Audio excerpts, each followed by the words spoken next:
Hello, our Step YouTube channel එකට ඔයාලව හරිලෙන් පිළිගන්නවා. ඔන්න ඉතින් අද මම ඔයාලත් එක්ක අලුත් vlog එකක් share කරගන්නයි හදන්නේ. ඉතින් මේක ටිකක් පරණ vlog එකක්. මට ඇත්තටම edit කරගන්න බැරි වුණා. පාක් යනවද? අපිට කියන්නේ නේ? අප්පා කාකේ ඉතින් ඔන්න අද අපි කට්ටිය ටිකක් එළියට යන්න හදන්නේ. ඉතින් ඔන්න අම්මත් යනවා අපිත් එක්ක. ටීවී එක හදන්න දෙන්නත් තියෙනවා. ඒකත් දීලා පොඩි පොඩි වැඩ වගේක් තියෙනවා කරගන්න. ගෙදරින් පිටත් වෙද්දි ටිකක් දවල් වුණා. ඉතින් අපි හිතුවා කෑම කාලම වැඩ ටිකට පිටත් වෙනවා කියලා. අපි ඉතින් රෙඩ් බැලූන් එකට ආවා. කෑම ටික ඕඩර් කළා. තමයි දැන් ඉතින් මේ බලාගෙන ඉන්නේ.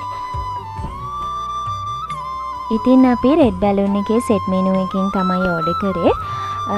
කෑමත් කාලා ඉවර වෙලා ඊළඟට අපි ආවා ඩයපර් ෂොප් එකට. ඉතින් මම වෙනදට නම් යන්නේ කොට්ටාවේ තියෙන ෂොප් එකට. අද මහරගමට ආපු නිසා ඔන්න ඉතින් මෙතන මහරගම තියෙන ඩයපර් ෂොප් එකකට ආවා. ඉතින් මෙතන එක එක වර්ගයේ ඩයපර්ස් තියෙනවා බබාලට. අපිට කැමති වර්ගයක් තෝරගන්න පුළුවන්.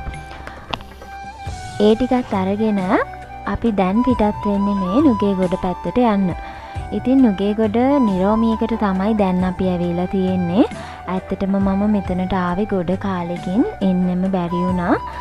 නිරෝමියකේ ගොඩක් වෙලාවට එක එක ඇඳුම් සේල් දාලා තියෙනවා හරිම අඩු ප්‍රයිස් වලට. ටිකක් තෝරලා බලලා ගත්තොත් එහෙම හරිම හොඳ ඇඳුම් ටිකක් අඩු ප්‍රයිස් එකකට ඔයාලට ගන්න පුළුවන් මෙතනින්. ඒ වගේම යාළගේ normal price වලටත් ඇඳුම් තියෙනවා උඩ තට්ටුවේ. ඉතින් අපි මෙතනින් අම්මට trouser එකක් බැලුවා. ඔන්න චූටි පැංචිත් ඉතින් ඉන්නවා ආච්චි අම්මත් එක්ක ඇඳුම් තෝර තෝර.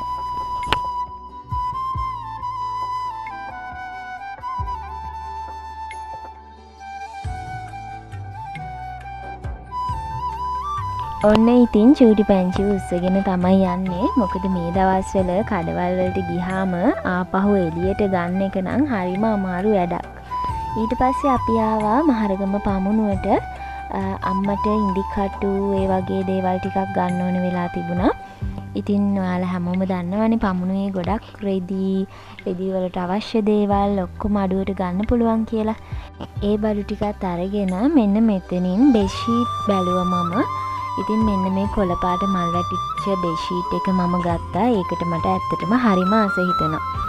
ඔන්න පමුණුවෙන් ඇවිල්ලා ඊළඟට අපි ආවා කීල්ස් එකට ගෙදරට ඕන කරන බඩු වගේක් ගන්න.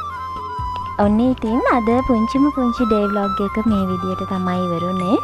බඩු ටිකත් අරගෙන ඉතින් අපි කෙලින්ම ගෙදර ගියා. ඉතින් අද දවසේ වීඩියෝ එකත් ඔයාලා එන්ජොයි කරන්න ඇති කියලා හිතනවා. තවත් දවසක අලුත් වීඩියෝ එකක් අරගෙන ඉක්මනට මෙන්නම්.